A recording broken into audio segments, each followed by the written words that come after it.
اللہ کے محبوب تشریف فرما تھے کہ ایک صحابی جن کا نام تھا معاذ ابن مالک، وہ حاضر ہوئے اور عرض کی حضور مجھے پاک کر دیجئے۔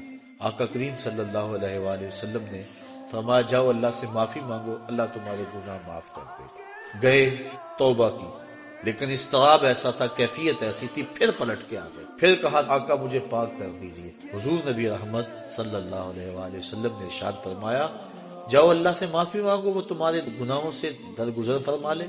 گئے، پھر پلٹ کے آ گئے، پھر آقا کریم نے پوچھا تجھے کس جرم سے پاک کروں؟ بار بار پوچھتا ہے، بار بار کہا کہ اللہ کی بارگاہ میں توبہ کرو، وہ معاف کر دے گا، لیکن پھر تم واپس پلٹ آتے ہو، تمہیں کس گناہ سے پاک کروں؟ عرض کی حضور مجھ سے زنا سرزد ہو گیا ہے، اور اس کی جو سزا دنیا پر ہے وہ بڑی کڑی اور سخت ہے، وہ میں برداشت کر لوں گا، لیکن آخرت کی سزا میرے بس کا روگ نہیں۔ آقا کریم نے فرمایا کہ اس نے شراب تو نہیں پی رکھی کہ نشے میں کہہ رہا ہوں؟ اسے نہیں پتا اس کی کتنی بڑی سزا ہے جو یہ بات کر رہا ہے؟ ایک صاحب اٹھے، منہ سونگا، عرض کی نہیں حضور ایسی کوئی حالت نہیں ہے۔ پھر پوچھا آقا نے کہ اس کا توازن عقلی تو ٹھیک ہے؟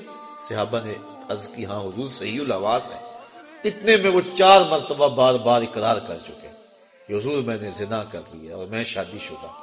آقا کریم نے فرمایا معاذ ابن مالک کو سنگسار کر دیا جائے، سنگسار کر دیا گیا۔ جب ان کو پتھر مارے جا رہے تھے، ایک روایت کے لفظ ہیں کہ حضور مسجد نبوی میں سخت اضطراب میں مبتلا تھے، آنکھوں میں آنسو، کبھی کھڑے ہو جاتے کبھی بیٹھ جاتے۔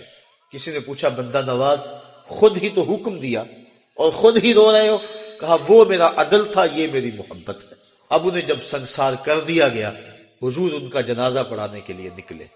کسی نے تحقیرانہ لہجے میں کہا لو معاذ نے زنا کیا تھا، بس آقا کریم کے چہرے پہ سرخیاں دوڑنے لگی، غصے میں آ گئے، فرمایا خبردار اگر کسی نے میرے معاذ پہ بات کی، میرے معاذ نے ایسی سچی توبہ کی ہے اگر روئے زمین کے تمام مسلمانوں میں تقسیم کر دی جائے سب کی مغفرت ہو جائے، کہ اس نے اپنے آپ کو حد شرع کے لیے خود پیش کیا۔